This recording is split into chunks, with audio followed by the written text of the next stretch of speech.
Good afternoon, ladies and gentlemen, and welcome to the second Q&A session regarding APB Reloaded with Little Orbit's very own CEO, Matt Scott. Thank you very much indeed for your time today. Really appreciate it a lot. We do have a lot to cover today, and there's been several kind of very important topics that have been brought up, and there's also some clarity that we need to give regarding some stuff that's come out on the most recent blog post. But I think in general, I think things have been going well. There's a lot of stuff that was covered in the last Q&A session that I think has been done. So the trading system, there's been new anti-cheat systems being put into place. New weapons have come out, some other weapon balance pass changes have happened, but there's more to come, and I think we're going to talk about that in a little bit in the future. So I think what we need to do is first and foremost go through kind of some of the big ones, and I think the big one that everyone is kind of talking about in the background, because not everyone's sure about it, is the IP brand sale that came out of nowhere. So, unit game and the IP branding. What does this really mean for the future of APB Reloaded and, well, the brand of APB in general? Yeah, look, I describe this as kind of a win-win deal. And I want to make sure, I know on my end, stuff's kind of a little stuttery on my screen, so is everything coming across okay there on your end? Looks okay to me. You should be all right. Okay. Excellent. So the deal started months ago, but it was only going to be a mobile deal, and just because historically Little Orbit's been bad at mobile, and this group, I mentioned it in the press release, but the CEO of Unit Game is a lifelong fan of APB. He loves the game and is a player. I won't give details out on who he Understandable, is. Understandable, yeah. It definitely started from the perspective of him really liking the game. Mm-hmm. And so they wanted to do something on mobile. They wanted to do something more Asia focused, which was an area that in our roadmap we just weren't going to get to in a very long time. So we started there, and then the deal sort of evolved. And certainly at one point, there was an offer like to buy everything and take the whole thing over. And I just, I like the idea of another team who's passionate about APB creating new content and taking it forward and doing, some cool stuff with it. But I also feel that, and I said this as well, that we can't put the players through another management change. And, especially with Reloaded and where APB Reloaded's at code-wise and platform-wise, and just we're midstream on so many different things. It would be virtually impossible for a new team to try to pick that up. No. So, yeah. So what we arrived at, back to your question, I think we arrived at a fairly unique deal. Okay. Where they bought the IP and they bought the brand, and they are moving forward, like I said, mostly on mobile and in Asia markets. But we've retained all of the creative control and all the rights to APB Reloaded, which means we can add new lore, we can add new characters, we can add new game modes, we can add new content. We don't need to go to them for approval, or we're sort of co-managing the brand, as it were. So that's just where we netted out. Okay. Yeah, I think that was kind of the main concern with most people, because the idea behind it was, oh no, they've sold the brand. Does this mean kind of APB Reloaded's now at a stopping point? Can they move anywhere further from it? And I think just for clarity's sake, I think it's more, you can do whatever you like with APB Reloaded and you can keep running it indefinitely. However, any new sort of games revolving the brand of APB is going to be under the control of Unit Game, and I'm guessing that means if you were to try and release another game under that brand, you'd have to go to them for approval or for them to kind of manage it in the process. Yeah, and that's exactly correct. And so, yeah, we had loosely started thinking about APB2, or we had started thinking about, we had a team in Australia that was doing some work, and it became very clear to me in the last couple months that APB is a very complex. APB Reloaded is a very complex game, and it was a bit naive to believe that we could, grab a team that's out of house and expect them to get up to speed and start doing, just some really complex work in Unreal 4. And so this was my answer to sort of saying, look, let's keep the brand moving forward. I'm sure fans would love to see new content on new platforms with, new ideas behind it. I think so. This was the answer to that. Okay, no, that's fine. And kind of on the topic of branding and marketing, because this is kind of where APB needs to go. I mean, after the engine upgrade, don't worry, we'll get onto that in just a minute. Everybody in the chat, don't worry, we have stuff to talk about regarding the engine upgrade. Don't worry, we'll get there in just a minute. Hold your horses. There's a few other things we need to go through. So the main one is kind of what sort of marketing do you have in place for APB? So once the engine upgrade does come out, against all the naysayers out there, what kind of strategies do you have in place to start getting the word out that, this is the game now, this is what we've got, it's on the new engine, here's what's coming, and to entice you, here are a few things we've got. Have you got anything along those lines planned or maybe already coming? Yeah, we do. I think that that's a big topic, and I don't know if we can spend a whole stream talking about it, but yeah, I think it breaks down into kind of three main pillars, and all of them are really focused on the engine upgrade. So for me personally, I want to get the game to a point where I'm happy with it. Not all of that is the engine upgrade, but a lot of it is. I think there are just some core systems that we've been tweaking in terms of Joker tickets and the availability of in-game currencies and be able to buy things in-game that are permanent, things like that. We've been making some small changes there, but largely once we're ready, we've got partners. So I think we saw the first inklings of that with the Razer phone case deal. We'll talk a little bit, I think maybe later. I'm not sure if you want to get into some of the stuff. We actually are going to be doing something very, very quick with Razer as another kind of promotional arm. The second area is really, streaming and online and organic growth, but in a streamer program with all sorts of, we've got some influencers identified and some people we're talking to start making, driving awareness and streaming the game a lot more. I think once the engine upgrade comes along and it runs better on newer hardware, that's kind of a big barrier there. So we need to solve that. Sure. And then lastly is just straight up paid marketing. And we've got an enterprise deal with Google and with a couple other partners that we've already got initial campaigns sort of identified, and we're tracking towards some of those small tests and to be able to really turn the crank there. But I think, I really just want to be in the position of driving awareness for what the game is now.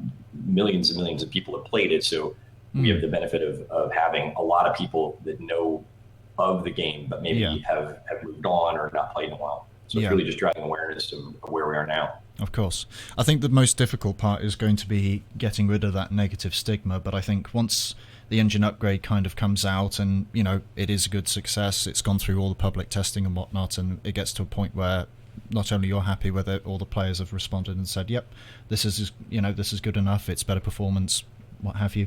At that point, that would be a great time to start to say, yep, guess what? The engine upgrade that has been fabled since 2013 has finally come out, and here we are. So that'll be a fun one. So we're going to get onto the engine upgrade in just a moment. But the one thing that I think needs to be discussed really carefully is graphical settings, the things that people will be done into tweaking the shaders, text edits. I might be a culprit on that myself.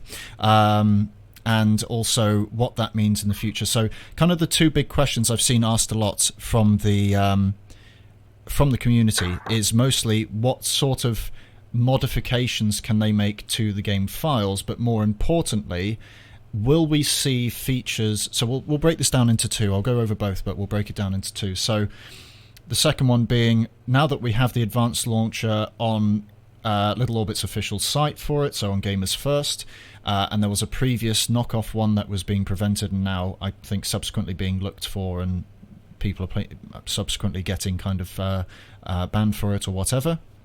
I think the main thing is, can we expect to see those kinds of graphical options in the engine upgrade once we get to it? Is there going to be more flexibility about what we can turn down, what we can turn up, if we can turn any features off, that sort of thing? So let's go for the first one, which is what are the kind of now that the advanced launcher is here and it's the official one, what kind of stance do we have in terms of modifying files at all? More specifically, are people allowed to do shader edits, etc., or are they allowed to use custom crosshairs, that sort of thing? I think people just want kind of a yes, not a yes or no answer, but more kind of here are the lines in the sand, don't go beyond them, sort of thing. Sure, yeah, good question. So, I mean, look, the general rule is you can edit the config files. That's what the game edits when it saves settings, and certainly those are editable files. That's what the advanced launcher edits. Editing config files, you're good to go. Editing shaders it's a no. You can't edit shaders. I think there are layers there that get a little bit nuanced. The problem with editing shaders is this.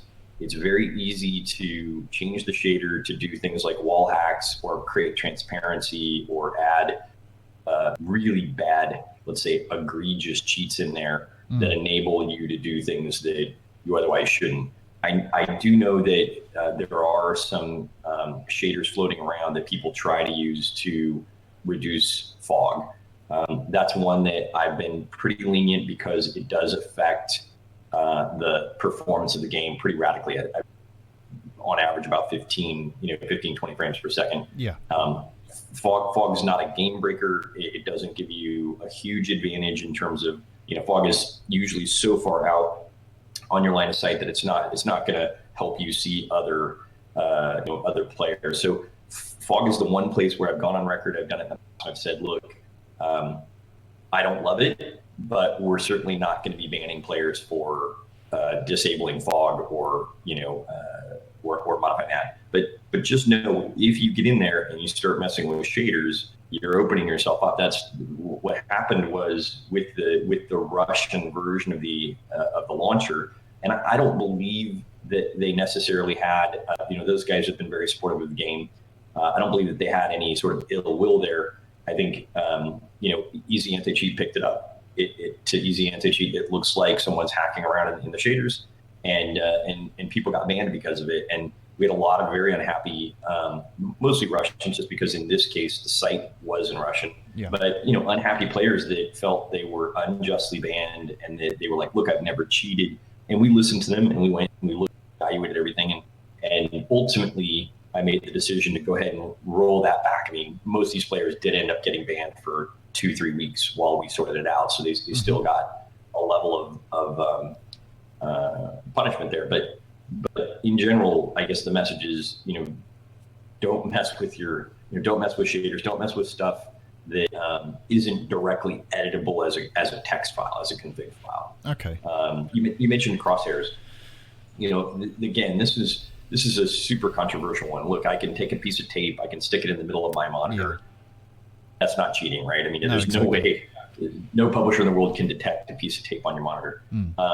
Overlays have come up. We're currently, my stance is we're not banning for crosshair overlays anything outside the game. Don't go modify any of the images or any of the crosshairs in game. Don't start tweaking around with things. But if you want to run something out of game, ultimately I'm acknowledging the fact we can stop.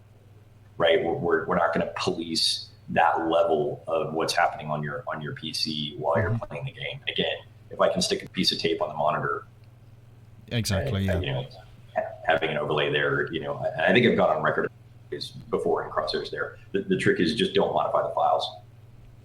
Yeah, of course. Okay, so the subsequent question to this is, and this is where we're going to start going into the big one, but let's start off small. Let's just tread the water a little bit. In terms of graphical options for the engine upgrade, with what the advanced launcher is offering at the moment, can we expect to see something similar or maybe more complex in terms of graphical options in the engine upgrade that will allow us to at least help adjust the settings in a more detailed manner than what we have in the engine currently, which is kind of very limiting and almost does nothing? Yeah. So, I mean, it's a two-sided answer. The main answer is yes. I want to improve, and I've already said this. I mean, I want to try to build some of the advanced launcher, or even some of the more crazy configs. I want to be able to build in the proper spectrum so the game runs well on a lot of PCs, right? So, do I want the game looking like, looking terrible on streams with no textures and, like potato faced characters? No, I don't want that. And that's absolutely going to be blocked. You're not going to be able to delete textures and things like that in the new engine. What I will say is I'm also not going to hold back the beta for the new engine, waiting for graphical feature, sort of graphical settings. Okay. So I think this is something we're gonna get the engine update launched as fast as we can. It's going to go into beta, and then over time, the goal is to try to get as many graphical settings in there as possible. Okay. Will there be at least when we get it into testing and subsequently going live, will there be at least more options in there prior to them what we have at the moment, or are we not so sure about that yet? I don't know. I think at that's this point, I don't know. If I had a version of the engine update upgrade that ran that I felt comfortable with, I'd be putting it up tomorrow. I certainly wouldn't hold it back because we were missing a couple graphical options. Okay. Another big one, I'm not sure if you can shed any light on this. The big one that I know a lot of people have asked with the latest generation of NVIDIA cards, the RTX cards, there's several issues on the old engine, or the live engine, where it's causing constant crashes and they're unable to play the game subsequently without doing quite a few kind of third-party changes to whatever. I haven't actually looked in the process myself. But what we need to know is, are RTX cards working as intended and working normally on the engine upgrade, and can we expect to see them working as intended when the game goes live? I believe so, and I'm well aware, unfortunately, of the memory issues, and it's the RTX issue in live is kind of complicated because the live game is 32-bit, and NVIDIA, the drivers for the RTX 2080 and some of the RTX cards, it's just the driver is part of the problem. It's not that backwards compatible, and then there's problems on our end because the engine's so old. So. Yeah, from what I can tell, the RTX cards work beautifully in the new engine. We haven't had any reports of out-of-memory errors or crashes or anything like that. In general, actually, there are a number of situations players find themselves in where they do get an out-of-memory error or a crash in the current engine that won't happen. And that's exclusively because of the jump to 64-bit addressing memory, things like that. Oh, brilliant. Okay, that's awesome. Because I know there are a few people who are having issues with it, and they were constantly asking me about it. Is it fixed? Is it fixed? I was just saying, wait till the Q&A, we'll get over it. Don't worry. So, to be fair, actually, NVIDIA sent us two RTX 2080s to test on. So thank you, NVIDIA. Oh, brilliant. We were able to do some internal testing on the new engine there. Yeah, no, that's fine. So the next one is kind of performance. That's the big one. The big one is, we're going to the engine upgrade. The performance, I think for most people, they expect it to be better than what it is live. They don't want as many micro stutters. They don't want it just suddenly freezing on them. They want the average frame rate to go higher, that sort of thing. And as you've mentioned in previous blog posts, you've mentioned that optimization is still in progress and things are slowly getting better. Now let's look at where we are today, which is September 2019. So loads of optimizations have gone through at this point. So where are we in terms of a timeline? So I know from the most recent post you're saying we're getting close to a public test, but you don't want to leave an ETA because obviously if something else comes up. But in terms of performance, let's do performance first. Can we expect the average performance for a machine, let's just say an average gaming machine, to be higher on Unreal 3.5 as opposed to what it is now at the moment? I'm going to say, I think initially at launch of beta, no. I don't think it will be higher. I think our target right now is at, or maybe I'm willing to let it slide if we're slightly below. I think the key, you mentioned those micro stutters and you mentioned the bottom end frame rates. Those are absolutely radically improved. I think we had, in our benchmark there, I think we had the 0.1 and the 1% down at 8 frames a second or 10 frames a second, just because of those micro stutters. That's all but been eliminated in the new engine. We're certainly seeing low end frame rates much higher than the low end frame rate of live. Where we're struggling is the high end frame rates. And when I say struggling, I think we're optimizing two things. We're optimizing the rendering thread and we're optimizing the game thread. And we've made tons and tons of small little optimizations to try to drive the frame rate. Ultimately, we won't know how it's going to run until we get it onto OTW and we get it into public beta.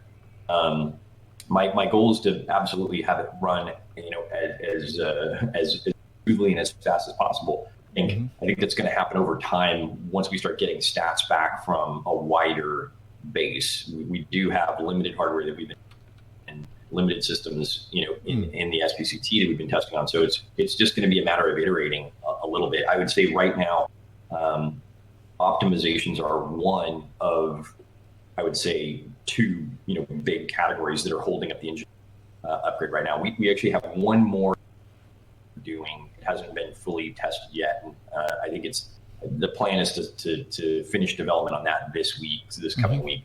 And then we'll put it into test and see if it's going to be a viable. The problem with some of these things is you chase them and then they don't work. No. Or you don't see a benefit, or worst case, sometimes you see worse performance. You thought, okay, we're going to multi-thread this, and the cost of doing that ends up being worse. More than it was originally. Yeah. Right. Yeah. But the last one we think will go in this week, and then we need to do a fair amount of QA and bug testing. The other category holding up the engine now is. Hang on, sorry, if I can just pause you for a second. The audio was cutting out there a few times. Do you want to just repeat that last sentence? We'll just see if we can get a clear feed this time. Sure. Let me know if the audio is coming in a little clearer. Sure. Bear with me 1 second. I'm just going to see if I can briefly pause this for just a moment while I make a quick change here. Which one is it? It's that one. Okay. Bear with me 1 second. What I'm going to do is probably restart the call but change the region so it's a little bit smoother. Okay, bear with me 1 second. I'm just going to restart the call for a second. Sorry, ladies and gentlemen. I just want to make sure we get the clearest feed possible.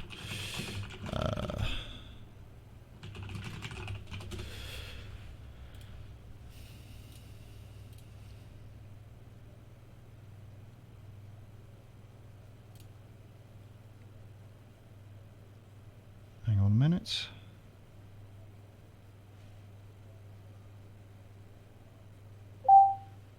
Okay, there we are. Let's just see if that's any better. Let's go with that. Okay, brilliant. So yeah, just the last sentence, if you don't mind. Yep. You want me to reset? No, you should be okay now. I've just brought it back up and changed the region, so we should be okay now. Okay. Brilliant. How's the audio coming? Audio seems to be okay. Video seems to be okay as well. So it was, you mentioned, I think there was one more build coming out that you want to test and go through bug testing and whatnot before. Yeah, so what's happened, I would say, in the last 2 weeks, we've got one more optimization that's going to be next week's build. But we've got what I'm going to call the sort of candidate for the engine upgrade, where we've merged all the content in. Everything from live has been put in, including Showstopper, New Glory, all the various bits and bobs that have been missing over the last 2 years. Mm-hmm. So from a content standpoint, we're actually fully merged together there. We did have to rebuild a number of screens that just needed to gel a little better. So the district select screen is a great example. The scoreboard's another one where it had to be entirely rewritten to kind of merge some of the functionality that we have on console versus some of the functionality we have on PC. Mm-hmm. And when I say the console functionality, I mean the console version of the game from an infrastructure standpoint is actually quite good. They can swap districts on the fly. They don't need to patch as much. So we wanted to keep some of those things, but it's forced us to redo a couple screens. So all that work is actually done. We're literally just working through bugs now. So the core team of developers they'll run the game, find a bug that crashes it, and they'll fix it, and then they'll rinse and repeat. Okay. So it's bug fixing, and the last optimization is where we're at there. Okay, excellent. I should probably give the nod to our console players who have been more than gracious and patient with us. Those poor guys have been dealing with really absolutely abysmal performance, and so we've got both the Xbox and PS4 in QA with our console publisher. We've done it. Actually, we've been in submission twice now. We got them kicked back with crash bugs, so we're going through a round of fixes. We're hoping to get them back into submission next week. This is just part of the process where the game hasn't been updated in so long that we had to, there's lots of little things that have changed standards wise. Yes. With both Microsoft and Sony that we've had to kind of fix and adjust. So okay. I'm hopeful. We're trust me, guys. We're pushing through as fast as we can. I'm actually really excited about some of the rendering changes to both the PS4 and the Xbox One. We've managed to improve performance there significantly. So I'm hopeful those players will be happy here as soon as we can get a version live. As soon as one is finally out the door. But it's I think I tried to briefly go about this on my stream, just explaining that the process is quite long. You've got to send one to your partners, then they've got to send it to Microsoft and Sony for verification purposes to make sure it doesn't crash the console, that sort of thing. Then they have to get back to Deep Silver and say, okay, we're pushing it live, and then they have to find a timeline to put it in as well. So the whole process itself is you can have it ready almost a month before the thing actually goes live, so at that point it's out of your hands, and I think that's just the main thing people have to kind of appreciate in this whole process of updating a console game. So 3.5, we've gone through performance, etc. So the big one is obviously new content. You're getting 3.5 out the door. I know there was a discussion before with the intention of Riot being kind of the game mode that was going to come hand in hand with 3.5 to kind of showcase, here's the engine upgrade. We've now got Riot. Let's do them both at the same time. A few things happened there, unfortunately. But so we've got to look at other options here. Now, in the July blog post, you mentioned that there are 2 new contacts coming. And I believe they're Lynette Casey and Lucas Van Rooyen, which I've probably butchered the name of. But what can you tell us about them? Is there anything you can kind of tell us about what they're going to bring to the game? New weapons, items? What is their progression going to provide to the community that's going to be fresh? Yeah, I'm actually really excited about these guys. We made them lower level contacts. I think that was announced. They didn't feel like, the higher tier kind of contacts. They're both, one's a bodyguard and, they're both fixers. So we kind of changed where we were going to put them to make them more accessible to all players. So for clarity, all players are going to have to go through and progress these contacts. You're not going to get automatic standing with them. And basically every player will have to go back and check out, what they have to offer. From a content standpoint, I'm excited. I feel like Riot being what Riot was, it was somewhat disconnected. Although a lot of the underlying systems that are shared in the game overall are really exciting. We'll be doing stuff with those later. But with these 2 new contacts, I feel like they really feed right into the heart of APB in terms of hopefully what players actually want, which would be something that is going to get them out playing missions and having a good time. And so I've already announced the EMP, which is kind of the big, let's say, gameplay content piece for these guys. So the EMP is really an anti-vehicle mod that we're playing with. And it's or I should say grenade. And it's got some really fun gameplay associated with it. So I'm hoping that players will have a good time with that. We've got one thing we haven't announced is that on these 2 contacts, we're putting the 2 refer a friend guns. So we're bringing those back, the Temptress and the Cat 40. And so those will be in the progression, just like the Showstopper will be added to both contacts as well. Okay.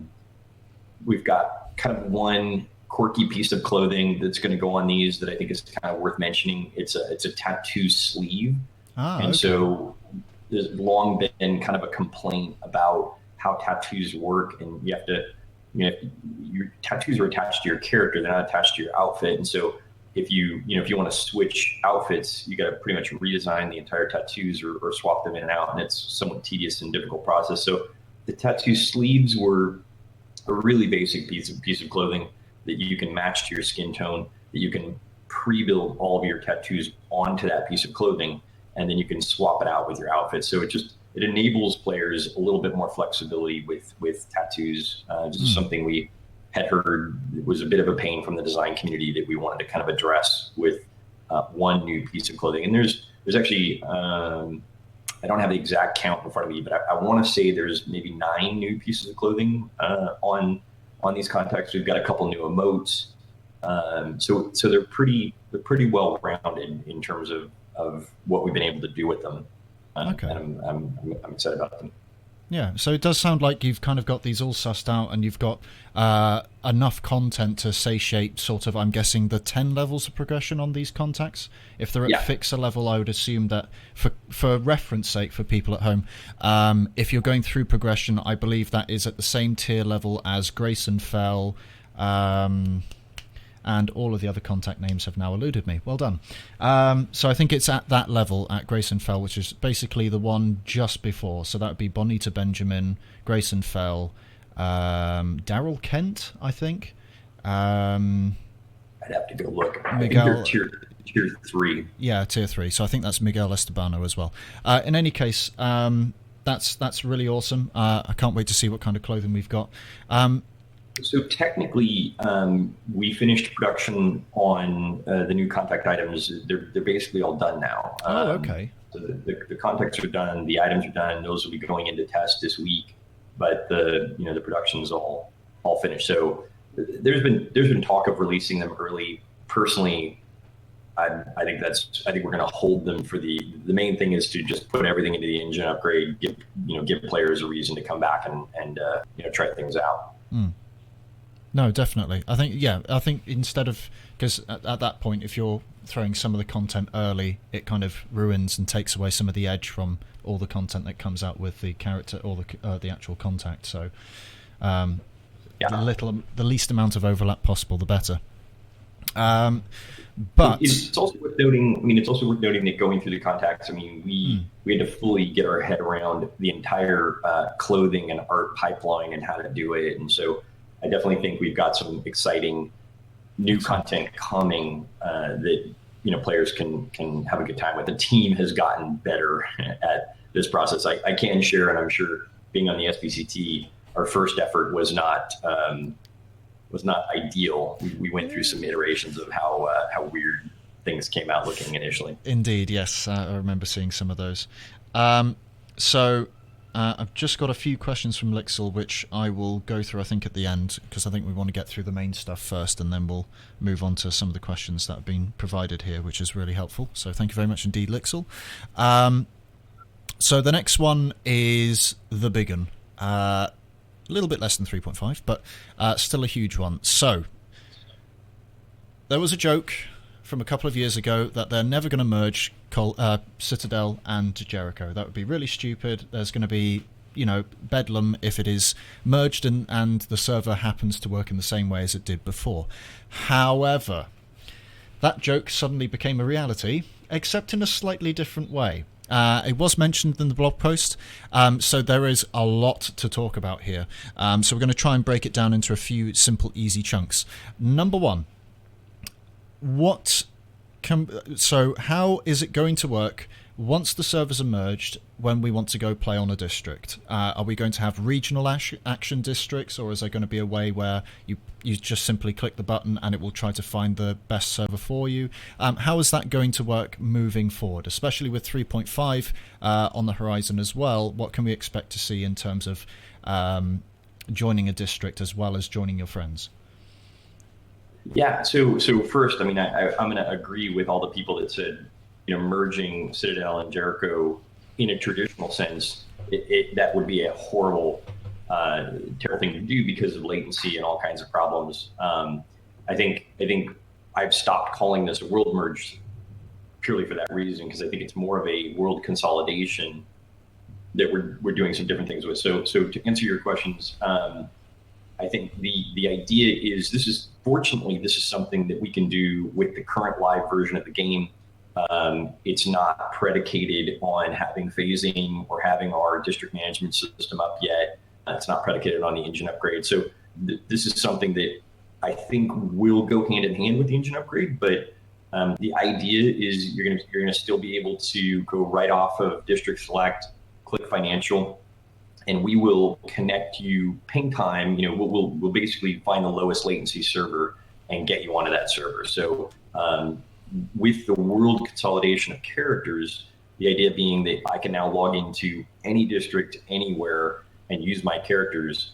I think hand in hand with that, we have to add regional or local action districts, and that means testing servers in New York, testing servers in LA, testing servers in Brazil, or Moscow. I think the idea of having these servers all over the world, as opposed to being married up with where the world is, right? So currently we've got Citadel, and you've got the world over in Europe there, and all of the action districts are kind of in the same area there, which is very restrictive. So to your point, you'll be able to go through the main district select. We'll use latency ping time to connect you with the fastest server and possibly the most populated server. There'll be a waiting system there.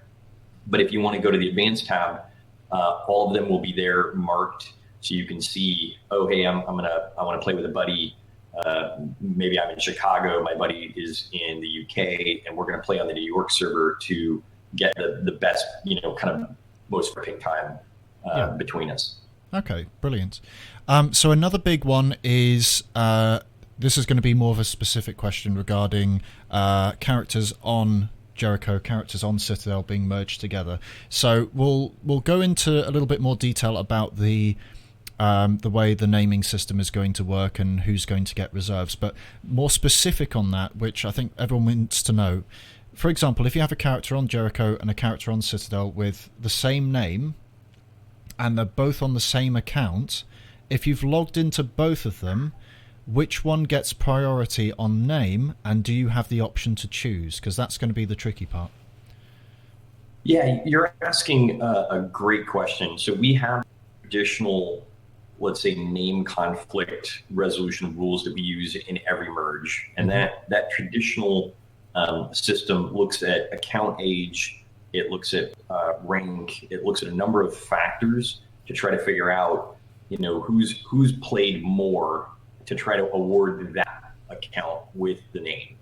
Is basically we try to give the player who has more history with us the name, and that's actually why we're going to do the name release first. Is that we realize that when we go to do this consolidation, go to do this many characters together, there's going to be a slew of name conflicts. I think, to your point, I think we're still working through it. In an ideal world, I think we'd love to have the players choose which one gets the name. Unfortunately, we're on a pretty aggressive timeline. I don't know that would be an additional feature. It would require all kinds of craziness in terms of dialogue and all kinds of things we don't have right now. So I don't think we're going to be able to do it that way. Basically, the idea is to release as many names as we can, which will naturally reduce conflicts for those players that have the same name already on their account, but they have two different characters on both sides with the same name.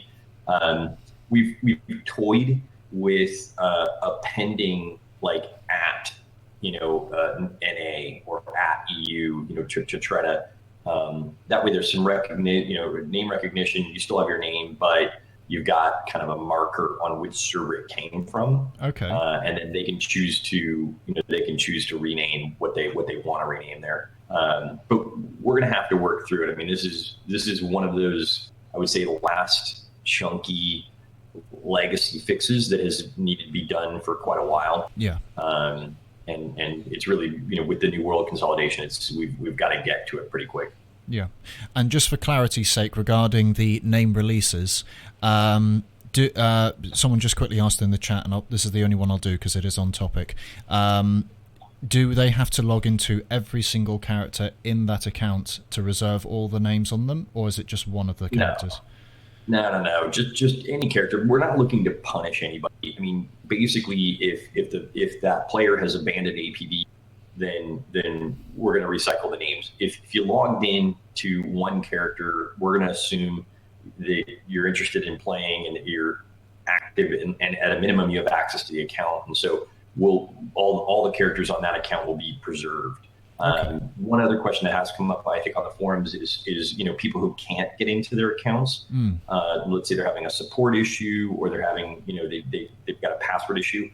We're also going to try and flag everybody going through support as having logged in. So if you're currently in support trying to get access to the account and you're having a password issue or something, don't worry. I recognize we are running behind on support. We're running about a 3-week time frame right now. We're not going to punish you for that. We'll flag the account as, yep, you logged in. We're not going to release your names arbitrarily just because you couldn't get through support fast enough. Okay, that's fine. And just another one. Sorry, go on. One other point that's come up a little bit. Unfortunately, if your account was banned, we're not releasing those names. So for all banned accounts, even obviously any banned account over a year old, they haven't logged in. So those banned accounts, we won't recycle those character names. Okay, that's going to be an interesting one. Does this also apply for clans as well? So if you've got two clans with identical names, maybe they're from the same from two characters on the same account, how will you handle clans being merged into each other? Same general rule. I think different, or I should say slightly different rules, but the same technique. Mm-hmm. We're going to try appending at NA or at the EU to them. I think we're also going to look at the size of the clan, the activity, try to gauge who can get just the straight name, and we'll flag the other clan for a rename. I think there's a lot of clans that have not been logged into in a long time. So I think players are happy about being able to recycle those names and claim things. I do. If any one player logs in as part of a clan, then the clan name will be preserved. We're not going to release it. But if a clan is completely dead, nobody is logged in, then we'll release it. Okay, that's fine. So there's kind of a definitive, and then there's dependent on sort of how many people have logged in, how long they've been logged in for, is the clan more active, how many people they have in it, that sort of thing. Okay, so it will yeah. Otherwise, if it's I'm guessing if it's two clans made for two characters on the same account that get merged together, it may be an at NA and at EU suffix to the end of the clan name just to distinguish the two. Yeah. Okay, brilliant. So what was the other one I wanted to mention? Yes, indeed. So I was going to try and segue onto this, and I did a very bad job of doing it, so it's going to be a little bit jarring. But weapon balance. This is going to be the fun one. So as people are aware, or if some people aren't aware, they are going through another process of weapon balance pass, and they've been looking at the RFP, the OCA, and most recently low yields and the OBIR have been put into the testing districts with different variables involved. We won't go into too much details about them at the moment because all of this information is readily available on the forums. However, do you have any plans for to add any more to this mix before they all go live, or more specifically, what would be the next one? Good question. So the general strategy is, and this is just based off the learning from last time, I'll say, which was fairly rough. We were learning a lot there, but the idea is to hold all the weapon balance changes in test districts until we're happy with the whole ecosystem. And so like right now, I'm fairly happy with the ACA and the RP. I feel like we've addressed some of those maybe core issues. I think they're feeling pretty good. You're right. We just added the OBIR and the low yields. And so again, we're going to let those kind of percolate together and let players get in there. Now, we have had kind of a low population in terms of testing. And so we're going to be doing something to address that or try to incentivize people with a new system that we've designed. And I'll talk about that in a sec. But going forward, I know I think the next weapon we're going to do is the NTech. Careful. I know. I cringe saying it. I'm nervous about it. I guess I do want to, hopefully I want to convey to players that we are listening. We've definitely made some mistakes in the past. We're trying to correct or learn from those mistakes. And so, look, nothing, even like the RP, the initial weapon balance stuff it was crazy out of line. I assumed inaccurately we could throw some crazy stuff in there, try some really off the beaten path type stuff, and that players would generally understand that it's a test district and that, it's easy for us to just change it and try something else. Having said that, again, I think we're being a little more conservative with the kind of stuff that we're testing. Although I think with the NTech, we are gonna try something. So be prepared. My goal is not to nerf your favorite gun. Trust me. Our goal is to just bring the game into balance a little bit. We want people to have a better meta, have a little bit wider range of choice. Right now we do see a couple guns dominating the field, right? And in some ways, you almost make fun of a player if they're not using XYZ combination, right? Because it's basically just one choice. And we're just trying to kind of open that up a little bit. Yeah, I think that's it's always going to be the scary one, kind of touching the foundation weapons, as I would name them, because obviously in the past the NTech has been kind of the foundation for a lot of weapons to be balanced around, but subsequently a lot of them have either been too niche, so they only work in certain ranges against it, and as a result the NTech is kind of almost a master of all trades in some regards due to how flexible it is. And I would say, at least with a lot of people in the chat, when the chat just exploded when we mentioned that, to be very careful with... I feel like, our goal with the NTech is just to emphasize the value of every shot. It's a very powerful gun, especially if you're using it right. Mentioned its flexibility. That right there should be kind of a big red sign that it does need a little bit of adjusting because it's a little too flexible. But emphasizing the value of every shot, because it's got to fit its niche. And so that's we're trying. We're going to try to lean into that. It's a little experimental, but again, I want to emphasize that we're holding all the changes until we feel comfortable with the ecosystem. And then we'll promote it. This is not going to be hey, we're done. We're going to throw those in live. We did that a little bit with low yields just because we needed to make a change there. But predominantly with the weapon balance stuff, we're not doing that.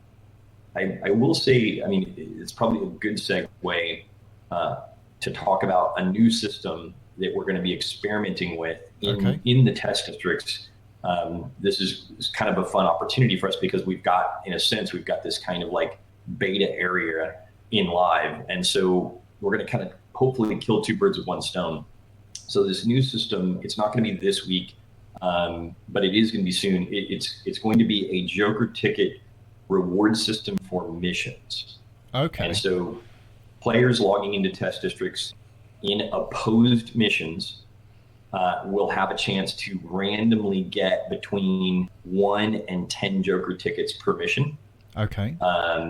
Now, this system, these are real Joker tickets. Even though you're getting a test, they can be spent in the live game. So we're being a little bit cautious. We've also thrown in a much lower percentage chance to get a one-time bonus item.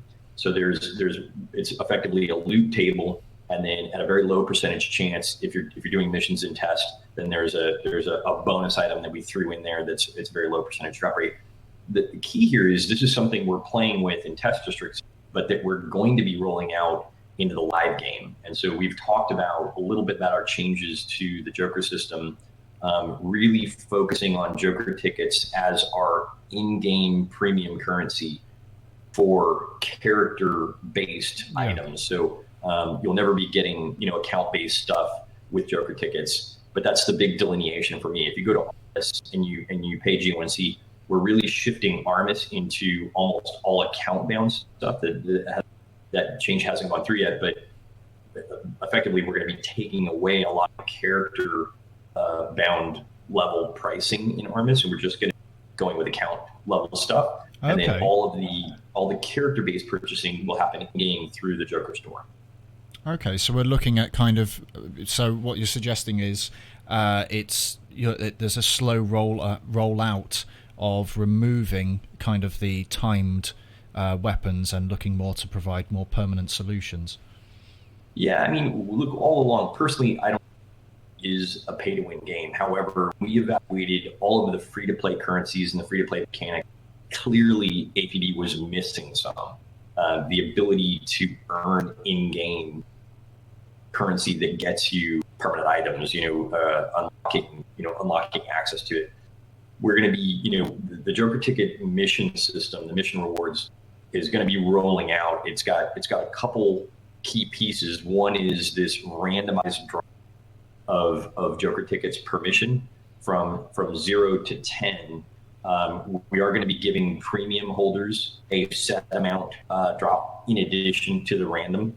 And then there will be a daily cap on how many Joker tickets you can get from missions. So this is in addition to what you can already do from Fight Club. But one creative thing we're going to be doing with cap is it's going to be based on your highest threat level that day.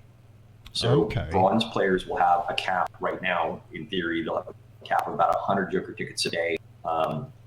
Silver players will have a cap of 150, and players will actually have 200. So I really like this idea because it finally rewards gold players for playing at gold and giving them, a shot at double the Joker tickets they can get per day out of missions. Okay, that's fine. Interesting.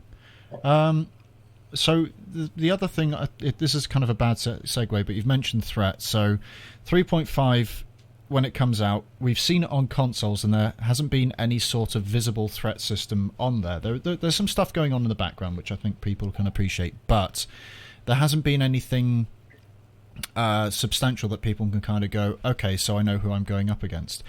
What can we expect moving forward into the engine upgrade with matchmaking? That's kind of the big one. So I know there's been talks about phasing in the past and having it so players will be automatically moved over from one instance to another once a match has been found if it's more suitable.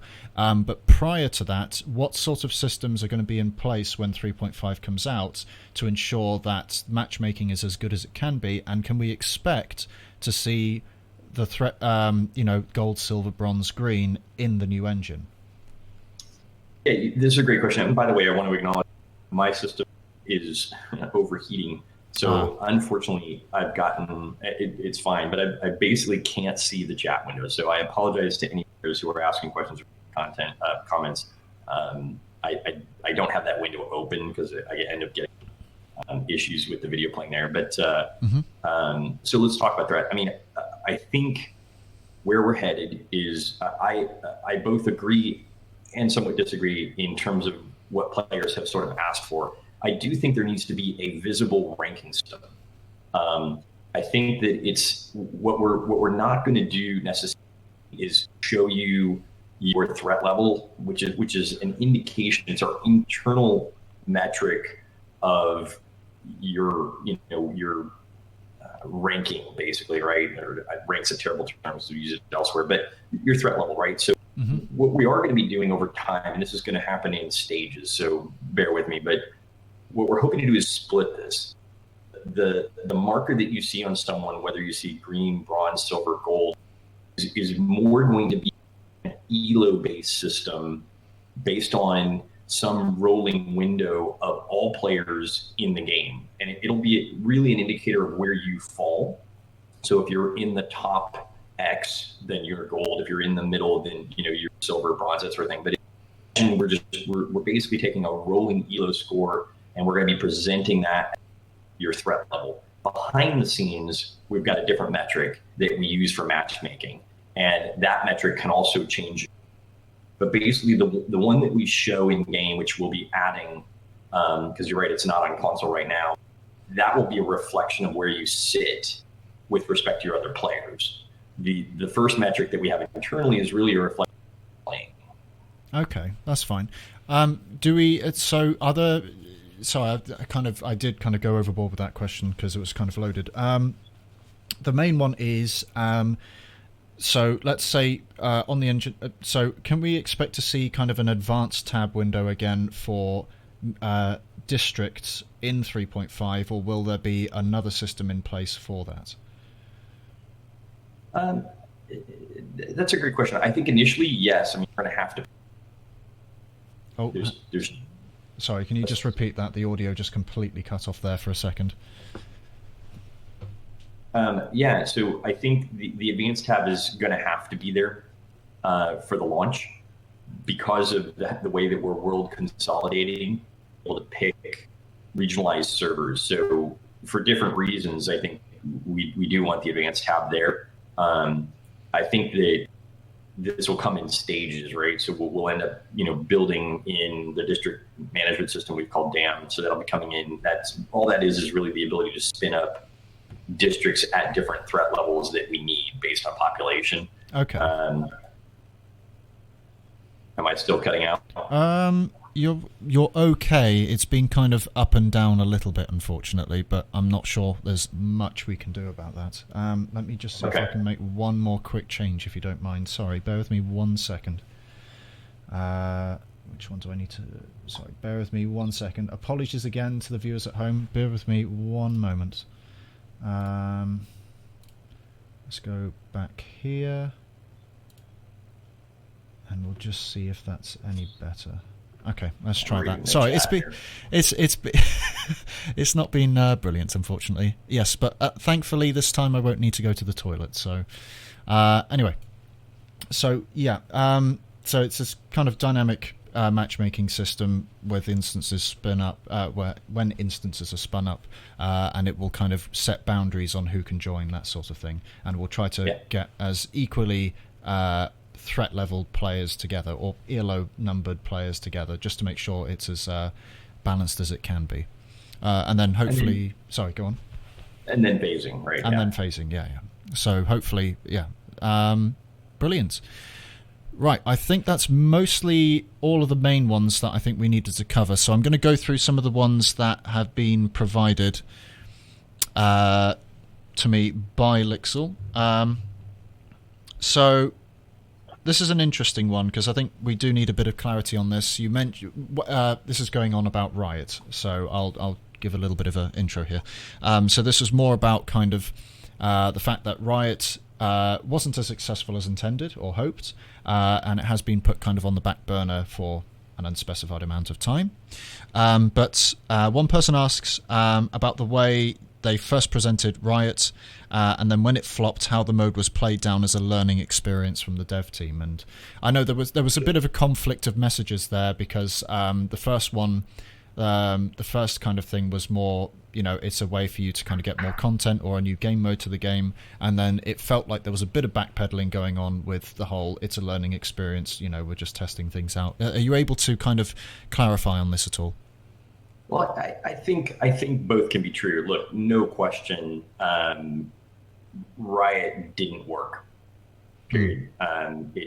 We had a lot of ideas for it, and we had a lot of things we wanted to do. I would say that the mode was a bit rushed. There was some things. At the end of the day, here's the core question that I think we got the answer to, and that is, APB is not like any other shooters, right? And when you have the level of differentiation between the guns, it doesn't really lean into a mode like Battle Royale where you're just running around picking up a random gun and trying to use it.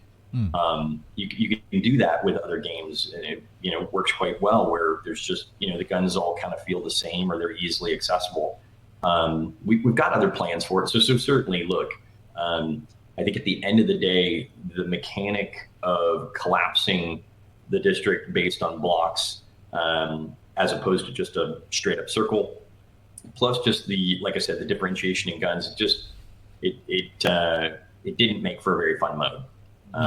So straight up, I do think the intention of picking something that wasn't super core to APB, we knew we were going to be making a lot of changes there, and there was a lot of hesitation on my part about diving into something as core. Even some of the stuff we're changing now in terms of the economy in the game and some of the stuff, there was just a lot of concern. So biting off something that we could basically build from scratch, learn the systems underneath, and then launch without endangering kind of the main game, be able to kind of, jettison it or change it if it didn't work. Certainly that was a lot of the thought process going in. I'll say, from my position at least, you're always looking at plan B, right? If plan A doesn't work, what's plan B? And so, look, I'm not going to sugarcoat it. It didn't work. So if I came across as trying to backpedal away from that wasn't the actual intention. I think it was more an effort to try to look at some of the systems we built, which we are going to, which we're carrying forward, and or just some of the learning from it. There was, at least for the team, a huge amount of learning in terms of what to do and what not to do. Okay. All right.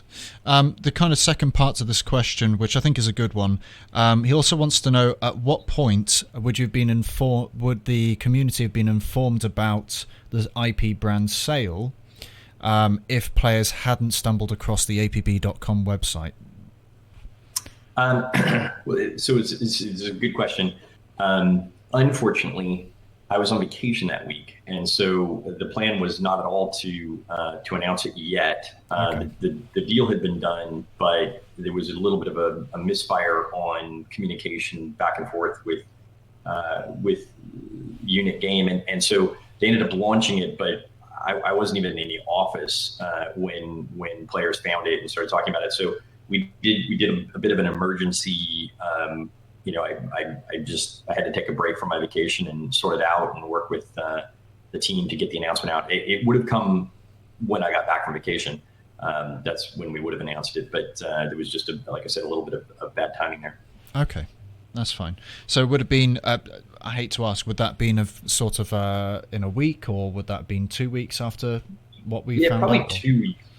2 weeks, because August was a bit tough for me because every year there's a big show in Cologne, Germany, and I was working out of our London office prior to that, and then took a small break for about a week. So I think it would have been a week to 2 weeks is when we would have just made the announcement. Okay. There was already press releases and things being circulated internally about, in terms of what we wanted to say and getting the quote. We had to escalate that very, very fast, but there was already work being done on the announcement. Okay, that's fine. So there was ideas in place. It was more of a kind of a structure that we were looking for, rather than kind of oh God, what have they done now? Well, and I would have preferred to not be on vacation, but yeah, you leave the office for 5 minutes. Can you not mess it up, please? So another person asks. I think even I can answer this question, which was, will APB on 3.5 support 32 bits? Now, I think this was discussed years ago, actually, and the answer to that, as far as I'm aware, if it hasn't changed, is no. It's moving over to 64-bit. It's sticking on 64-bit. I think this is back from before even Little Orbit took over. The demographic that they had of 32-bit players was 1%, or it was a really small amount of people actually running 32-bit systems which would suffer from this engine upgrade. So even back then with Reloaded Productions at the reins, the idea was they're going to go to 64-bit. It solves a lot of problems with memory management, etc. So the idea is that no, if you're on a 32-bit based Windows operating system or 32-bit based operating system or architecture, then APB 3.5 will not run on the system. Is there anything else you can add to that at all? Yeah. So that's absolutely correct. So unfortunately, we won't be supporting 32-bit any longer. It's everything's moving to 64. And then the other thing, we are dropping DirectX 9 support. So there's a fair amount of work that they had done to build in DirectX 9 support, and it didn't make sense for us to go back and revisit that renderer while we were trying to optimize DirectX 11 and other renderers. So in the interest of time, we went ahead and cut the DirectX 9 renderer. Okay, so we're looking at DX 10 or 11 for 3.5? I believe it's 11. I 11. think okay. They kind of skipped 10 and dive straight to 11 is the sort of the benchmark now. Okay, that's fine. The vast majority of systems run DirectX 11, so I don't think I would hope we're not losing too many players there unless they're running, I think Windows. I think it's Vista. or I think it's either Vista or XP. I think Vista still supported DirectX 9 I and think so. 32-bit. So Vista users will need to upgrade. Yeah, I think there was a 32-bit version of 7, but it was used only for specific purposes. I can't remember fully. I think we've already covered the other question that was asked, which was about removing threat ranks. It's kind of being normalized. It's going to be a system in the background that you can't see, but with the intention that the matchmaking system and the regional servers are going to hopefully put you into a district, if you choose to not specify, to a district that's actually going to allow you to play with people of equal skill according to the system in the background. But I don't think there's going to be any visual representation of this that players can see on the fly as they're playing the mission. It was always going to be a critical topic because removing that is kind of, I don't want to say core to the game, but it has been part of the community for a long time, and subsequently a lot of a lot of jokes and kind of insults regarding it have been spurred from it, saying, oh, he's a silver, so he doesn't know what he's doing, that sort of thing. So it's going to be interesting to see kind of what happens here for that. This is a good question. Are you seeing performance issues with the user interface internally? And if so, are you looking at the finishing merge to scale form or some other alternative? This has come up quite a bit. I think we're sort of married to Scaleform. Unfortunately, there's so much work that was done. I mean, there's really, when you look at Unreal 3.5, you've got two options, and that's it. It's Kismet or Scaleform. Kismet is abysmal, and so we've tried to get rid of as much of that as we can. We actually went in and did a bunch of optimizations in Scaleform to make it run better. The Scaleform isn't much better. It's still it still runs fairly poorly out of the box. So we've fixed it up. We definitely are doing all of the new UIs, the new scoreboard, the new district select screen, everything that is all in Scaleform. So for the time being, at least, that's where we're headed. Okay, so the idea is to kind of eliminate Kismet as much as possible, because I think on the live version, you've got two systems running. You've got Kismet on the front end and Scaleform. I think it's the FPS window is. Well, at least the intro. So the intro scene is Scaleform. Those systems are, I think, some of the menu options are Scaleform, and then you've got the FPS on the side, which is Scaleform as well. But then, for example, the scoreboard, I think, is Kismet still, and some of the icons that appear on the HUD are still Kismet as well. So that's always been a frame rate killer, from what I remember. Just opening it back in the year. The goal is to get as much up and running in Scaleform as we can. Yeah. And we did take the opportunity in this in the last build of the engine upgrade to go ahead and revamp a couple screens that desperately needed a little work and revamp them in Scaleform. Okay, that's fine. I think kind of onto this, there was another good question I just missed. So one person wants to know kind of, we know how many loading screens there are, and I think the big one is obviously the time it takes the game to actually start. Some people go downstairs, make a coffee, maybe make their lunch, come back, go to the toilet maybe, go watch a movie, come back, and APB's only just got to the login screen. Bit of an exaggeration. But in terms of that as well, what are the loading times like in comparison to live, and how many loading screens are we going to see when we're going through districts, especially with phasing in mind? Are we going to see kind of little loading screens pop up as the phasing happens? Kind of, what's going on there? Are we going to see more loading screens or hopefully less loading screens with less time? Well, right off the bat, and I think you can probably speak to this too, having played the engine upgrade, the loading times are drastically reduced. I mean, I think maybe a third of what we have now, and you'd have to weigh in on that. But the time to actually get from when you start the game to getting into a district like financial, which is one of the bigger, beefier ones that take a little bit to load into, I want to say that's significantly reduced, that amount of time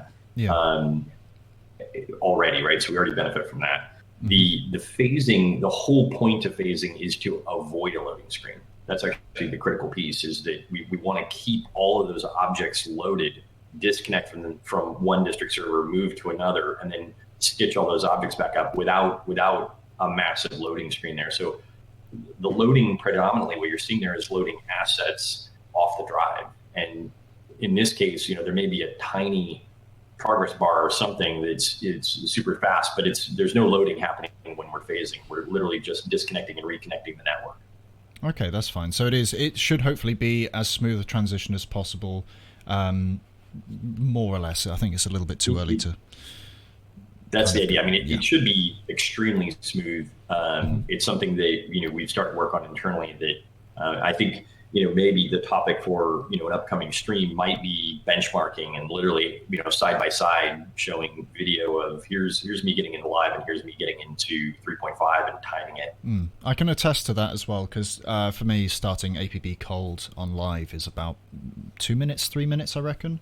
And subsequently with 3.5, it's about 30 seconds. So, and this is on a standard drive. This isn't on an SSD. I haven't tried to go to great lengths that some people have to try and improve performance.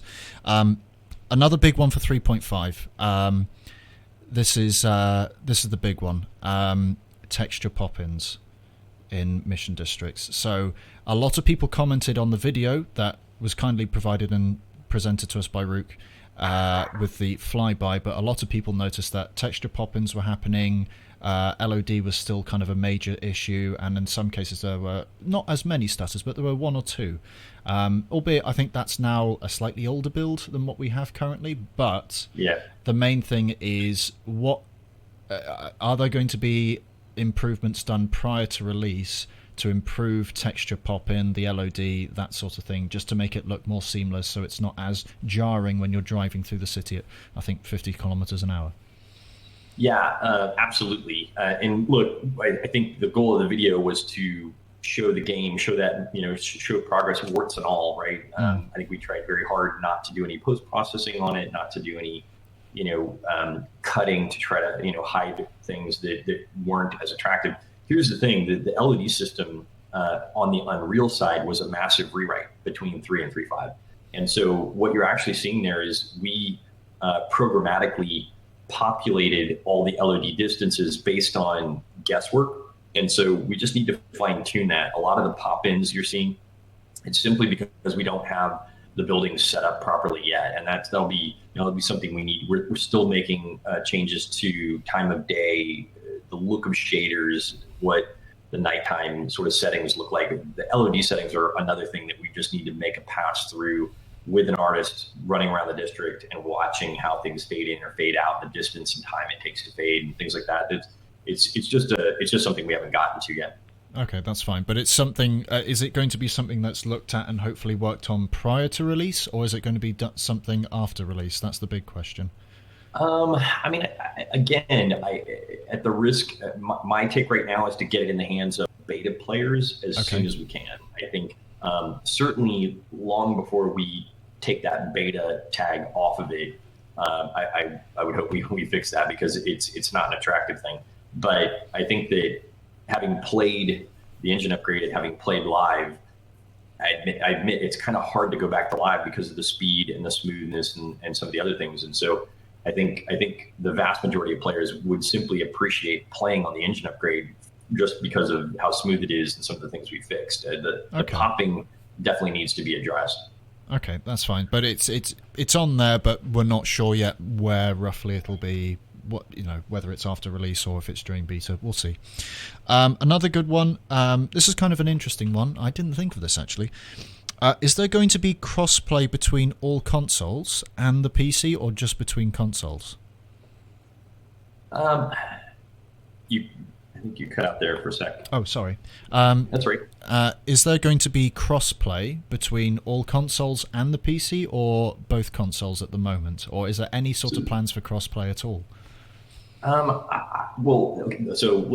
This is a complicated topic. One is that's not something that we get to decide unilaterally. We have to work with Sony to get approval to crossplay with PS4. With Microsoft, it's not a problem. We do have to code for it. There's some extra requirements that we have to adhere to get the approval, but they give the approval. It's fine. So here's where I'd like to go with that. One is I would like the console players to play on the same district servers as the PC players, and it's really just an internal thing for us that makes sure that our entire network is sort of homogenous, right? We can host any match on any server, or maybe even one Xbox district on a physical bare metal server next to a PC district next to a PS4 district. Right now, every environment is totally unique, and there's a lot of infrastructure that we have to kind of keep up and running to make that happen. Okay. Secondarily, I think it'd be great to, once we get phasing in, if we simply locked Xbox players into playing other Xbox players, then we could have them running around social, we could have them interacting, we could even have them in a district alongside other PC players. Mm-hmm. And I think that would be a lot of fun. I have some hesitations, obviously, about matching Xbox players and PC players. I think there's a bit of work we'd have to do for that. But I do think having that level of cross-play, certainly in social, would be fantastic. And certainly if Sony wants to jump on board there, then I think we'd love to support the same for PS4. Okay, excellent. I think the social one would be the best starting point, because if we can have all the players at least meet each other and meet some of the veterans that have been playing on PC and maybe get some trades off as well to get some of the unique items from PC that they've had for years, I think that would be really nice. And then the whole I think it'd be nice together. Because for the Xbox players, they don't have as much design and symbol. It's much harder to do. So having access to that ecosystem where a PC player can design something and trade it off to an Xbox, I think would be really cool. Yeah, no, definitely. That's really cool. I'd love to see that, actually. Quick one for you. Classic menu and login screen. Will it make a return? It was a big part of the game for the longest time, and then we got brrr for, obviously, foreseeable future. But are we going to see at least an option for players to turn on the classic menu and the login screen? I really, actually, I just want to wholesale back in the classic screen, mainly just for load time and for while I like the general idea behind the 3D scene with the login and everything, I feel like most players just want to get in the game, and so unfortunately, that creates a bit of a negative moment for them where they realize they've spent all this time loading just to get into a login screen. So I think for both reasons: one, I'm a fan of the original screen and the original music, but two, I just feel like it would be way more efficient if we went back to the original login screen. I think it would also speed up load times a little bit as well, because it doesn't have to load as many assets at start. Yeah. So, okay. Do you know sort of what time frame the old login screen might be reintroduced? I'm guessing this is after 3.5 release. Yeah, we just have a lot of bigger fish to fry. It's on the list, and we certainly have all that old code. I think at this point we probably didn't spend the time to migrate those packages over. So I think we're running with the build we have as fast as we can into getting it up on OTW and getting into beta. But after that, I think there's a whole host of minor quality of life things I think we'd like to do. I think some people in the chat are going about remastering the old load screen rather than just importing it. I think, honestly, that would be brilliant, and I think that would be... I'd love the old login screen, because it was nice and simplistic. It got you into the game. It wasn't just kind of an eyesore with exploding lights everywhere. I'm just going to see, because I want to open it up. We've already been going on for about an hour 15 minutes, so I'm not sure what your kind of... what your time frame is looking like today. I'm just going to see if there are any more questions from the audience, which is the important part. I did say we're going to get onto this. So someone mentioned about new clothing items. Does that mean new types of clothing or just old ones used as preset? That's the big one. Definitely new types of clothing. We didn't. There's going to be some things we're doing where we're doing new presets on some older stuff. That's just primarily us having some fun. I think it was important for these contacts that we actually make new clothes, legitimately new types of clothes. So I know, we've showed some of that off to SBCT, and I don't want to steal the marketing team's thunder. I know they're going to be previewing, I think not too long from now, they're going to start running, I think every week they're going to start spoiling some of the new clothing types and what's going on there. Excellent. We are getting quite a lot in now, so I'm going to go try and do this as a quick fire round. Let's have a look here. I saw a good one. People are asking way too quickly here. One moment. So a few people are asking about account merging and if that's ever going to be a thing in the future, because they may have made multiple accounts with different characters for various different reasons. Will there be any option in the future to merge two accounts into one? It's something I would like to do. Again, I think the team has a load of stuff, a load of, you can't have two number one priorities and they just have a lot of high priority items. But I certainly would like to see us do that. And just for the record, account merging is a pain. It actually takes manual intervention. There's no like magic tool or button that we have that does it. It takes actual engineering time. So we do it on occasion, rarely, but through support, if there's a real need for it, then we'll go ahead and do it. But it's something we need to automate and design a system for that people can just go do, because otherwise it's gonna take away from development. Okay, that's fine. So a question about the JT store next. I'll try and quick fire this so we can get through these quickly because there's a lot. What do you think about adding contact weapons like the NTEC, the JG, and 1 to 2 slotted weapons to the JT store? And what about the idea to allow players to trade Joker tickets as well as APB dollars? Or do you want to keep the premium currency as an account-specific thing so players have to earn it? Yeah, I don't think we'll ever allow trading of JTs. I think it opens the door to a whole host of problems. Mm-hmm. So I think that JTs will always be a character-limited currency. But we're all for expanding what people can get through the Joker store. I think the Joker store itself needs a bit of work. I'd like the presentation to be better, with better information to kind of help players make better choices. Better menus, I think, as well are what needed, because when you add that many weapons, you've got to scroll through and hopefully find the one.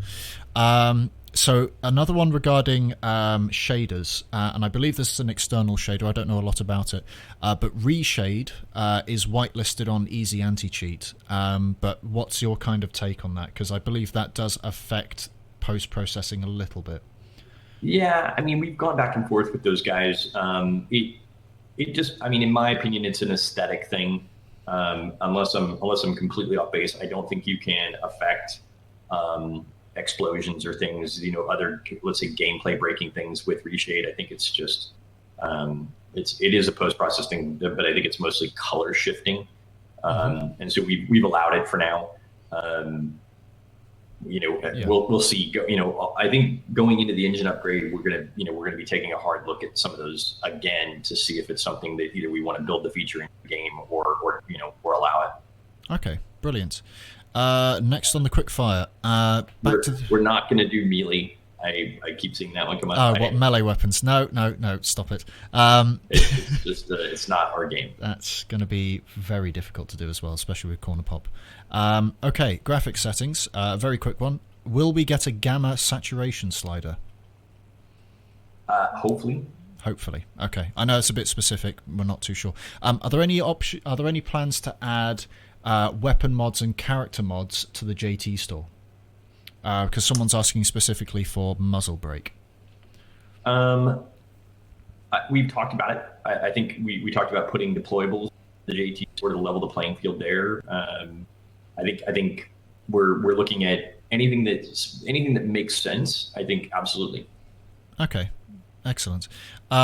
Someone's asking about if there's going to be the trade system on console. I believe this has already been discussed before, and the answer is yes. The idea is that the code for the console versions is going to be unified with the code for the PC, so the console versions are going to get all the updates like Showstopper, the Thunder, New Glory, and the trade system, and some other things that have come to the PC version, but will be on the console versions as well. So yes, unless you want to jump in and say, no, stop talking out your bottom, the trade system is definitely coming out on console. No, it's unified code. Fantastic. Okay.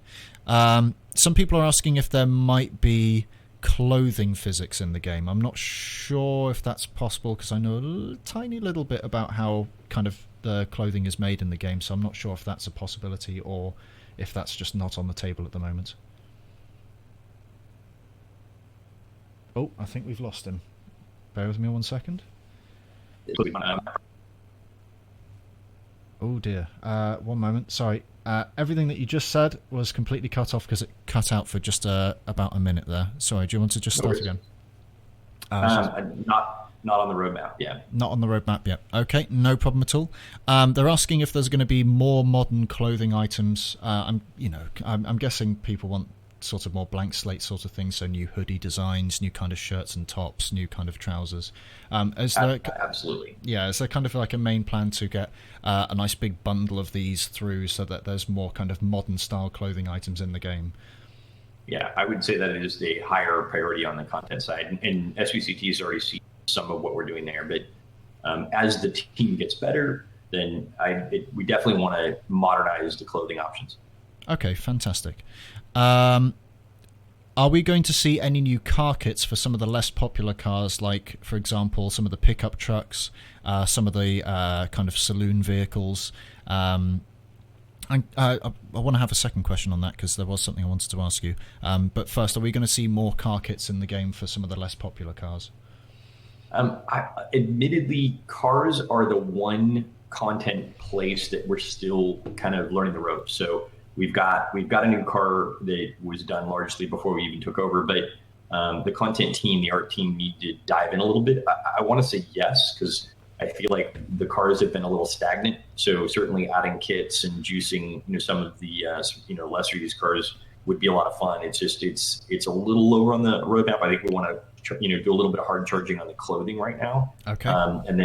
And then we'll work our way towards cars and more kits. So there is kind of a plan somewhere in the pipeline to do kind of a car balance rather than a weapon balance, just to kind of bring some of the old, some of the less popular cars up into not necessarily meta or balance, but just to make them kind of more fun and more usable, so they're not just completely ignored once you've got the better car. Yeah, so to speak. Okay, fantastic. I'm just going to see. I can definitely say we don't have any motorcycles in the queue right now. Oh God. What's next? Helicopters. But yeah, is there any more information you can give on us regarding any plans for Halloween? It is next month and it's around the corner almost. Is there any kind of little hints we can have to what you've got planned for Halloween? Or so we're gonna do the traditional Headless Horseman event. Okay. We've done. I hope I'm gonna cross my fingers there. We've got new rewards. So they did put some effort into some pretty fun, unique items, new items that we're going to be doing as part of the mode. But I think with everything else, just doing something all new for Halloween again didn't make sense. I don't think we're going to do Epidemic. I think we're going to do the Headless Horseman event. Headless Horseman, okie dokie. Someone's asked a few times if you've ever got any plans for kind of double contact standing weekends or double XP weekends where players can earn kind of, they can progress quicker, for example, over a weekend. Definitely. I mean, I definitely think that a lot of those plans happen post-engine upgrade where we can flip the switch dynamically. We have some limitations on what we can do right now where we have to actually patch and do some weird things. Mm-hmm. Okay. I'm just having another quick look through here. One moment.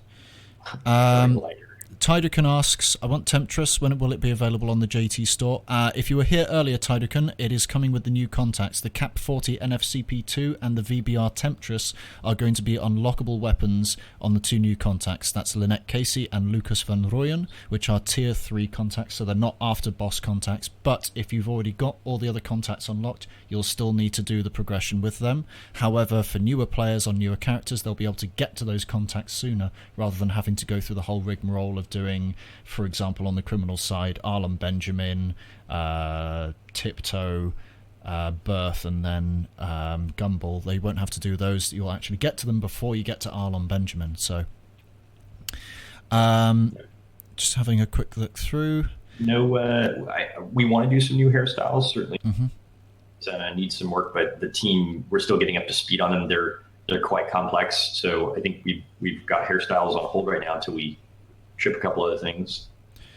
Are there any plans to merge weapon roles on an account level rather than a character level? So, for example, at tier 16 for a lot of the weapon roles, you unlock a unique skin which you can't get anywhere else, which is the chrome weapon skin for that range of weapons, for that weapon tree. Is there any plans to kind of merge that system to make it an account-wide level, so it's not a case of unlocking the same thing 5 times over and having to accrue almost 500,000 kills on one weapon roll just to have the chrome skin unlocked on one weapon tier for 5 different characters?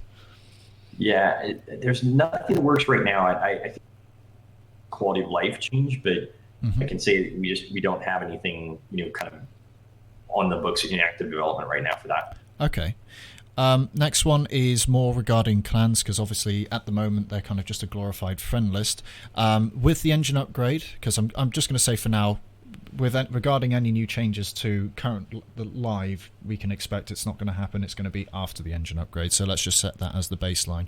So after the engine upgrade, are there currently any sort of plans on the board regarding more rewards and systems, or maybe some kind of fun events that will be more clan focused? So for example, clan wars, hosted tournaments, kind of emphasis on more competitive play, which will allow those kind of top players who do take the game quite seriously to engage in a kind of more formal manner. There's a whole host of things that I'd like to do there, and some lightweight discussion.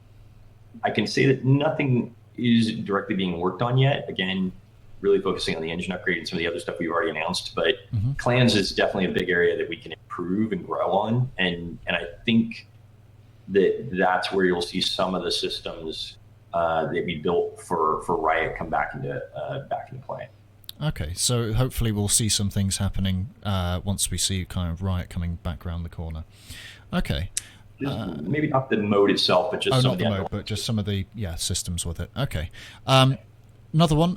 Will you be releasing the last 2 equipment slots for the character that have been locked since RTW? So you've got I think it's 7 equipment slots or 5. I can't remember exactly because I don't look at it that much myself. But there's 2 equipment slots that are constantly locked, and there's no way to unlock them at the moment. Are there any plans to get those unlocked at least? I don't honestly know. That's a question for. Okay, no, that's fine. That's a development team question. Okay, no problem. No to motorcycles. I think you're further ahead in the chat than I am. Hold on. I just occasionally look over. Have a sneaky peeky. Right, okay, yeah. Fair enough. What about Spotify? Spotify and music features. Will that be something that's being added to the game eventually? Or at least... it's not on our roadmap. I definitely think the music feature that launched with the game in terms of... I mean, we'd like to do something there. It's part of the game, driving around, that sort of thing. But we just don't have any plans. Someone else mentioned the VoIP system, and there already have been massive upgrades to the VoIP system. They won't launch until the upgrade. Okay, no, that's fine. Right. So one that I did forget to mention earlier. So the Cyrillic text and the Russian kind of nicknames and whatnot. When is that being managed and subsequently turned off to homogenize it into the sans serif sort of font? And as soon as possible. So the idea there is, we're going to do another wave of name changes where we need to standardize on standard ASCII character sets and eliminate some of the special Latin characters in the Cyrillic. It's not just Cyrillic. I don't want to on them. I think really with the unification of Jericho and Citadel, we need to be keyboard friendly. And there's some American keyboards that don't have easy access to those characters. And so typing in a name to try to get to report a player or to send a message to a player or that sort of thing. And people are having like cut and paste right now. It's pretty awkward. Yeah, so I think it's just to make it so it's all on one system that most people are going to actually have fun with. Device, I think that's more of a developer-based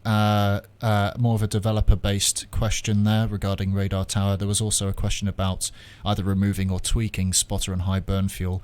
I don't think there's a lot that can be talked about at the moment regarding that, but if I'm okay to say, I think that is on the radar somewhere. It is. I was going to say some work's being done, definitely.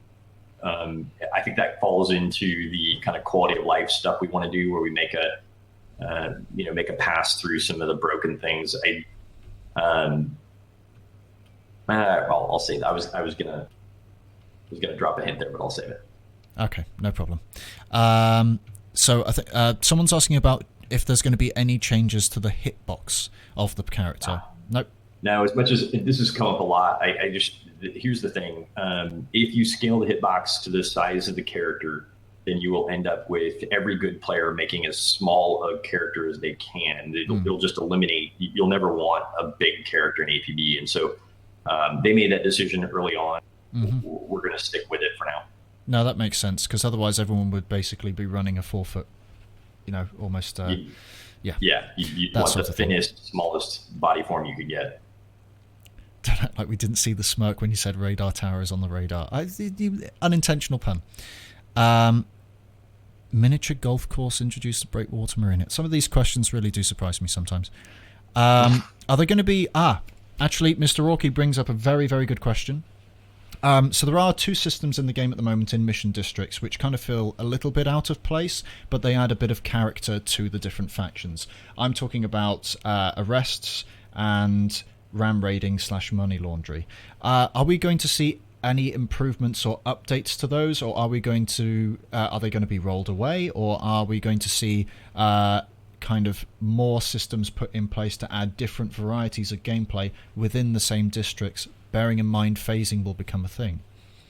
Yeah, so all good questions. I think with respect to witnessing and arresting, ram raiding, those sort of let's say faction specific gameplay, we definitely need to make a pass through that and try to level some things out and make it I'd like to see us kind of just take a hard look at there.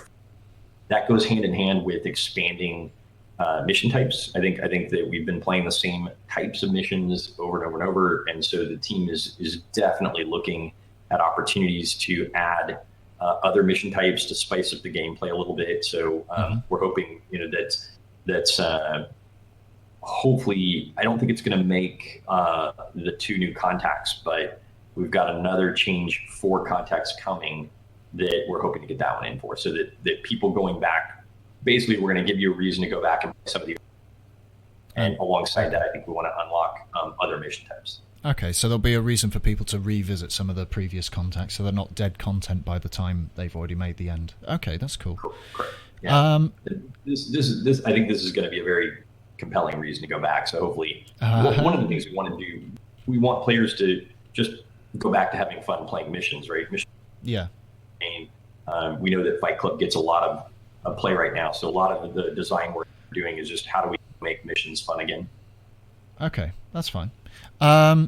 Another good one that's been brought up, hang on, I think Shinny asked it, which is regarding the notoriety system. I think we had a discussion about this in the last Q&A session, and it was kind of a thing that was going to be looked at in Phase 3, so after Phase 2 with the unification, it was going to be something after the engine upgrade. But has there been any sort of progress at all on looking into either disabling that system for now, because it is a bit of a hindrance for some players, or at least any sort of work done to think about reworking it in a different way? Yeah, I actually think, look, I think we may want to disable it for the meantime.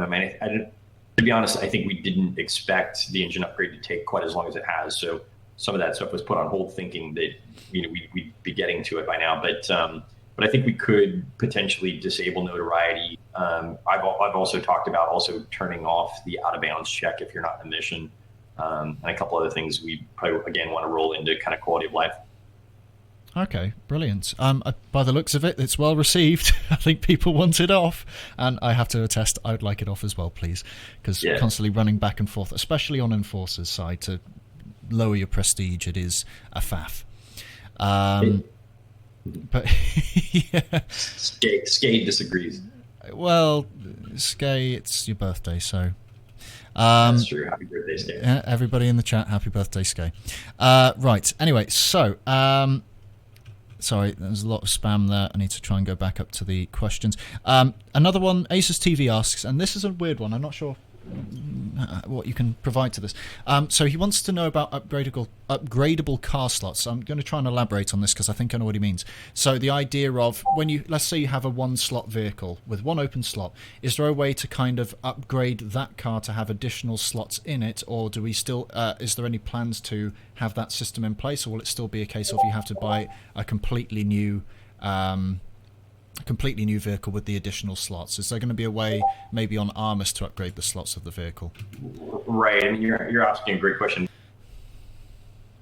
It's not how APB is designed. That discussion in general has come up quite a lot. Okay.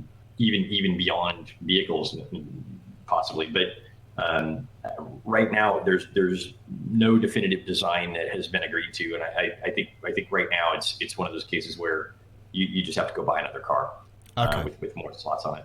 Okay.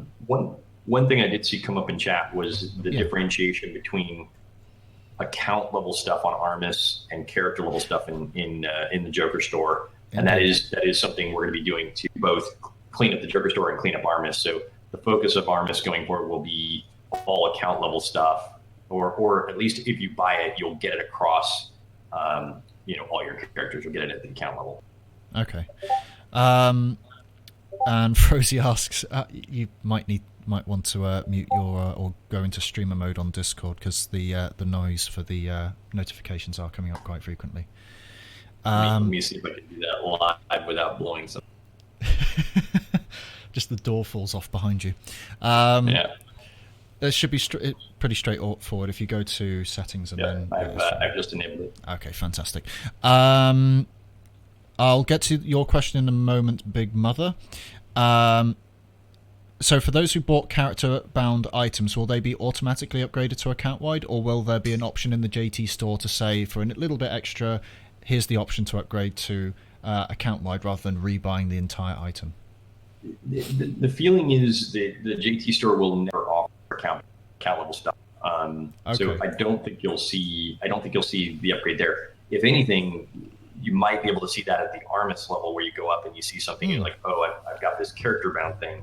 Let's pay to upgrade it to account wide. And it's certainly an often requested feature in Armis that we just don't support now. Okay, no, that's fine.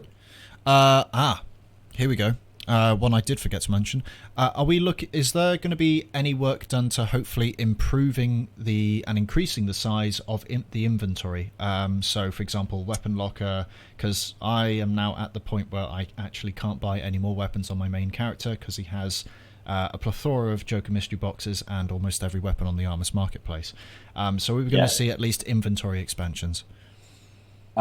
There's a whole discussion around potentially revamping inventory, just sort of taking a good hard look at that whole system, and that goes hand in hand with mail and how we deliver rewards and things. So I think the answer is yes. We're taking a hard look at it. I don't know what the design hasn't come back and said what we want to do yet, but definitely I think you're not alone. Certainly with where APB is at now, there's a lot of the players who are playing are older players. They have a lot of stuff, and they're all hitting those caps as well. Okay, and I'm guessing with what we mentioned before, as someone asks, with regards to reworking the menu in the Joker distribution store, will we see a rework to just the basic inventory menu to make it more manageable and easier to go through? So maybe filters, that sort of thing. I know the mailing system needs some serious work to it, because 3,000 odd mails, it's going to be a pain in the ass to not only delete them, but sift through the ones that you want to find. Yeah, no, all of that needs to be redone. I mean, like I said, it probably won't happen before the engine upgrade, but definitely in terms of like a quality of life, mail, inventory, they're all big pain points right now for players. Okay, so there is work being done, or at least investigations being done for that at the moment. Okay. Yeah. Nightclub Pegasus, that's kind of under the same idea. It's kind of a menu rework, so there will be various things put in place to just improve the flow of going through the menu, so it's quick. You get straight to the item that you want. You go straight to the kind of things that you want to find. So when you're going down to switch weapons, for example, you're not waiting for the screen to pop in and you have to scroll through all your weapons. It's, I want this is my loadout, blah blah blah, or other things like that. So there's nothing, as far as I'm aware, there's nothing specific yet, but that's kind of the intention, to kind of smooth out that process. Yeah, that's absolutely the intention. To kind of go through the general use cases of how players want to act, and streamline that. Smothery, that was also already asked, and we don't know the answer to that regarding the last 2 equipment slots. Waxed, regarding the option to disable menu music and 3D scenes, I believe that's regarding the intro screen. That will eventually be changed back to the old APB menu for load times, so we're going to get APB Classic back.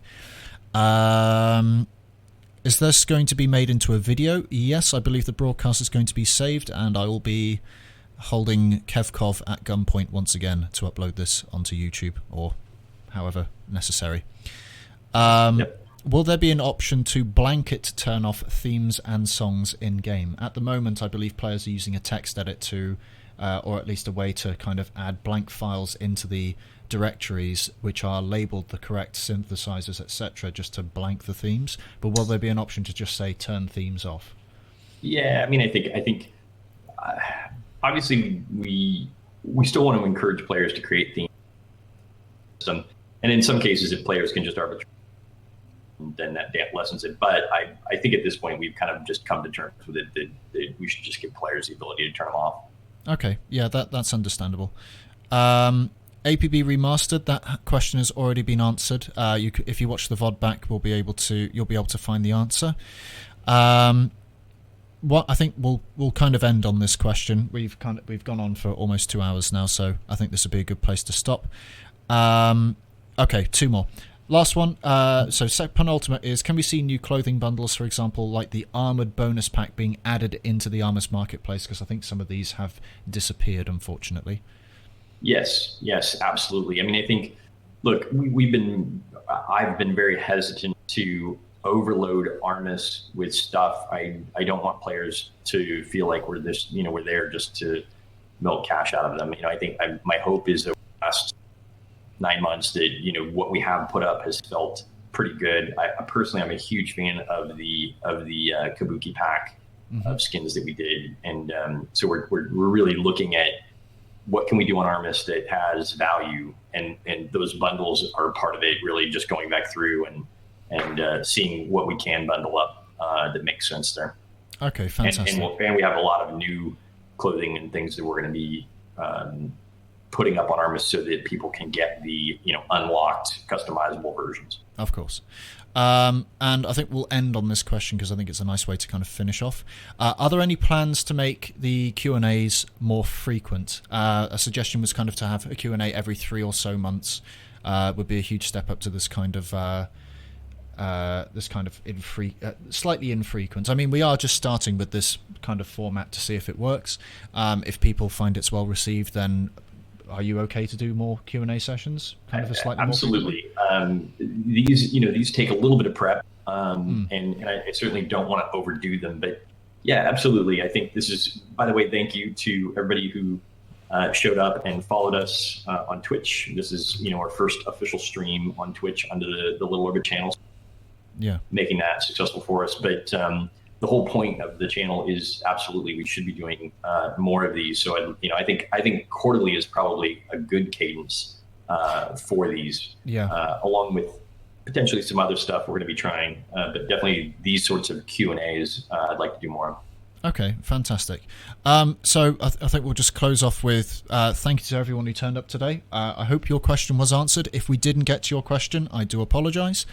We only have a limited amount of time, and can we have another streamer host the Q&A next time? If someone asks and wants to step up and do this format, they're more than welcome to. I'm happy to hand this over to anyone. I just happen to be the only one available at the moment that actually wants to do it. This was a nice. I mean, look, Kempington and I started this, in May last year. So do a second one, just sort of a year later. Obviously, it was a bit more than a year, but I think we will start rotating hosts because I think different people bring different perspectives to their experience. But I appreciate, Kempington puts a lot of work in behind the scenes to organize these things, and so I appreciate his effort today as well. Thank you for your time today as well. I know I think the plan was an hour, but it never is the case. So, unfortunately, Kemp is ending this because he has to pee. That is unfortunately a coincidence. No, it's not that. But no, I think that's all we have time for today. So, ladies and gentlemen, well, first and foremost, Matt, thank you very much indeed for your time on the weekend. I know you've got plenty of other things to get on with, so I appreciate that you've been able to spend this time with us and answer kind of some of the hot topics, and we've been able to go through and provide clarity on some of the main things that were brought up in the August blog post and prior. Thank you to everyone in the chat who have been here today to get your questions answered and hopefully have a bit of perspective on how things work, and more importantly, how things are going to be moving forward in the future and what you can expect. I'm going to sneak one little question in here. I don't like offering the question of ETAs. Can we potentially see the public testing of 3.5 before the end of the year? Oh, God, I hope so. I would be, good grief. I would hope a lot sooner than that. Yeah, we better. We better. Okay, I'm sorry. I don't want to put you under pressure. I know I said no ETA, No, so I just thought, just so people have a rough idea of time frame. Yeah, and I'll obviously I'm new to streaming, third stream, but we'll be pulling in microphones and headsets. We'll do a little. We'll get better at this. No, that's fine. It's a learning curve. Yeah. Brilliant. Anyway, thank you very much indeed for your time, Matt. I hope you have a fantastic afternoon. And ladies and gentlemen, all at home, thank you very much indeed for watching. This was the second Q&A session with Little Orbit regarding everything APB Reloaded. And we will hopefully see you in the future a little bit sooner rather than later. So, to all at home, thank you very much indeed for watching. Take care.